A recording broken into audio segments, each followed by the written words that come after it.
Hey everyone, this is Beyond the Lane. My name is Mark, and we are going to do a preview of the game against Burnley later on today. So the match kicks off at 3 o'clock. Spurs are at home, and we have a number of injury concerns for this match. So there's a number of players that won't make the first team squad.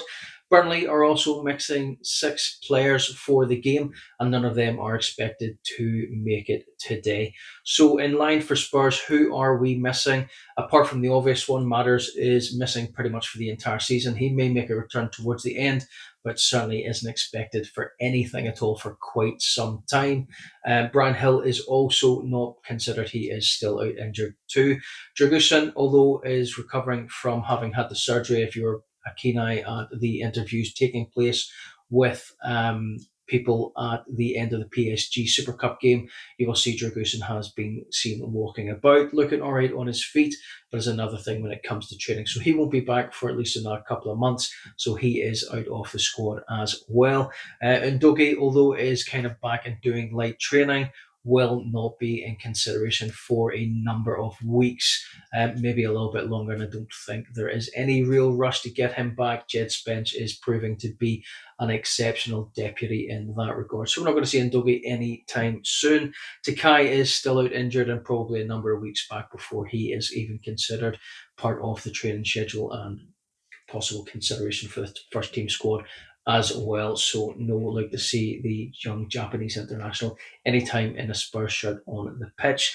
Kulusevski is recovering well from his surgery, but he will be out for another couple of months. So it kind of impresses upon the fact that we really need some serious attacking options brought into the club.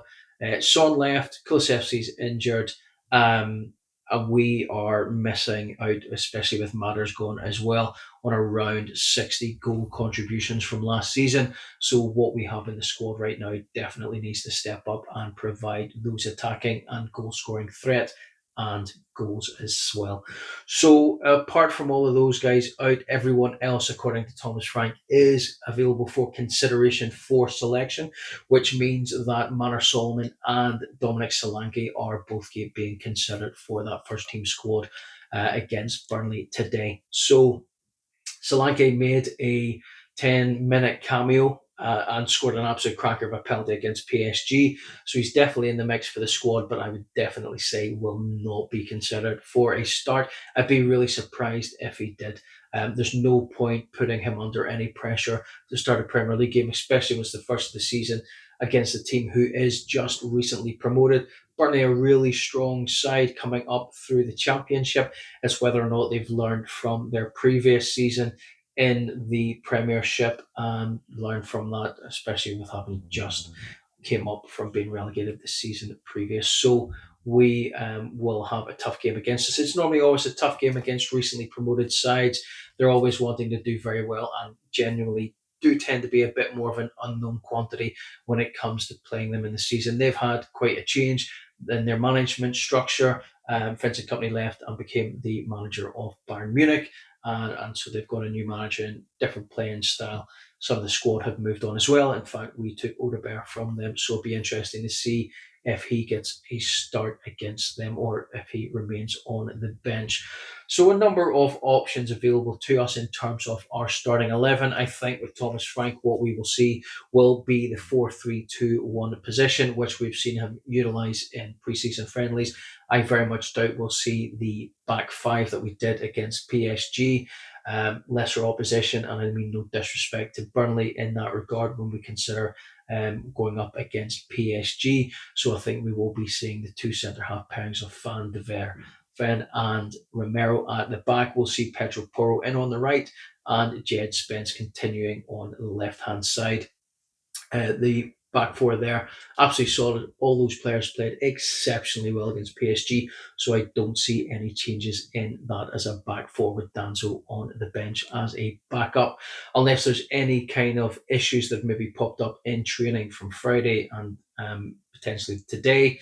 Then I would expect Danzo to be on the bench and neither of those other guys to be making way for him.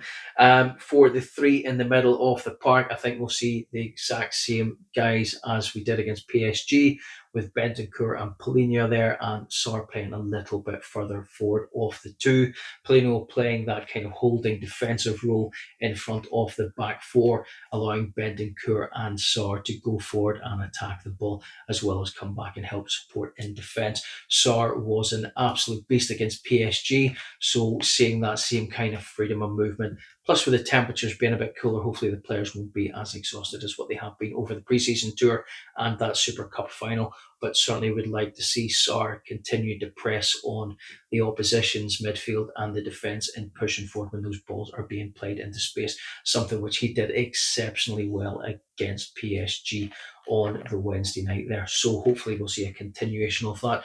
Our up front, again, I think after the shift that Richie put in, he will be playing as the centre forward. Certainly, I think once Solanke is 100% fit, he will be the starting option. But Richie certainly has done himself absolutely no harm in being our number one centre forward right now until that happens. Given the amount of work that he put in against PSG, and certainly what he did in the Europa Cup final, apologies, certainly gives him enough to be considered a starting player. A player that was being linked quite heavily with a move to Saudi Arabia, however, none of that has materialised. And to be honest, if he continues to play as he has done, then I certainly wouldn't have a problem with him staying as part of the squad for the season to continue. But with 3 weeks left in the window, that could change at any moment. Supporting him in the attacking lineup, I think Kudus is an absolute must. He was an absolute beast against PSG, didn't stop moving, and was our continuous creative outlet throughout that game, even against not PSG, against PSG definitely, but against Bayern and certainly against Newcastle as well. The guy was probably one of our best players throughout the whole of pre-season, and certainly that game against PSG will have done him plenty of favours. He's a definite must in terms of starting lineup. He cannot be dropped at the moment. So he'll continue in that role, which leaves the other side, which could be an opening for Tell, and probably in a role of solidarity with the player, considering the abuse that he has received after the cup final. Then I would probably be looking at him or maybe even Odebert to start in that other starting 11 slot. Brennan on the bench, probably looking to change that in and out depending on how the game goes, with a number of other options, Gray, etc. on the bench. So other than that, I think our bench will look very similar to what it did against PSG, with the starting lineup pretty much being exactly the same. Unless there's anything that crops up in between, that would be my expected starting 11 for that match. In terms of a result for Spurs, this is a must-win game for us and for Thomas Frank. A lot of the players need to really kind of pick themselves up and really push themselves forward here. So anything less than 3 points against the newly promoted side will not be acceptable. And certainly with Thomas Frank having come in, he will have been told that he will need to compete on all fronts. Considering we finished 17th last season, we would probably realistically be looking at a top 6, top 8 finish, and a really good cup run across all the 3 other competitions, certainly getting out of those stages in the Champions League. And certainly we're probably looking at quarter semi-final runs into both cups, potentially even picking up some silverware, which means we cannot be going up against the newly promoted sides and not picking up all 3 points. Given what we've seen against PSG, Arsenal and Newcastle, if we disregard the Bayern game, then there's certainly enough in the squad to show that we have changed in terms of our delivery on the pitch, our defensive play, our attacking play, as well as they've been able to adapt and shift formations throughout a game as well, something which we lacked very heavily in the previous 2 seasons, apart from the last kind of couple of games in the run to the Europa League final win. So in terms of the game on Saturday, we need to win. 3 points has to be taken in the bag. Hopefully, we'll see a number of goals, but I think Burnley will be very difficult to break down initially. But I do think if we manage to score a goal, we'll go on a run and we'll maybe put 2 or 3 in there. My prediction for the game will be 2-0, although I wouldn't be surprised if Burnley managed to get a goal back in, especially if you consider our pre-season campaign has been done in countries where the temperatures have been exceptionally high.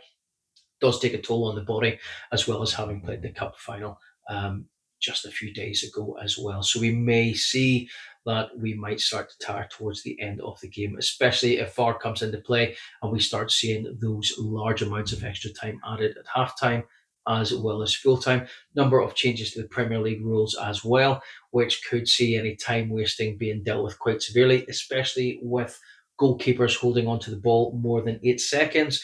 This time, where ordinarily the whistle being blown and they would be booked, we're now looking at corners being given against the holding team. So, something that we'll need to look at from that. We were quite well in our corner plays as well as our set pieces against PSG. So I'd like to see that continue. And certainly if Danzo comes onto the game in later times within the match, then we'll probably see some more of those really dangerous long throws into the box in terms of attacking play. Jed Spence did a few throw-ins throughout the match as well. So it'll be quite interesting to see how those long throws get deployed in the game. Brentford certainly were a threat at set pieces with Thomas Frank at the helm, deploying such measures, long throws, as well as being quite dangerous on their our kind of set pieces as well, something that we really didn't have and very much lacked last season. So it's all changed at the moment. Hopefully, a really good result for us today against Burnley, and we'll try and do a match post-op review based on the game as well. Anyway, guys, thank you very much for watching. Let me know what your thoughts are on the game to come, as well as my predictions in terms of formation and squad lineup, plus also what you'd like to see in that match as well. Let me know what you think the score might be as well. It'd be quite interesting to see how that all works out. And at the end of the day, let's hope for those 3 points in the bag. Thank you very much for watching. Come on, you Spurs.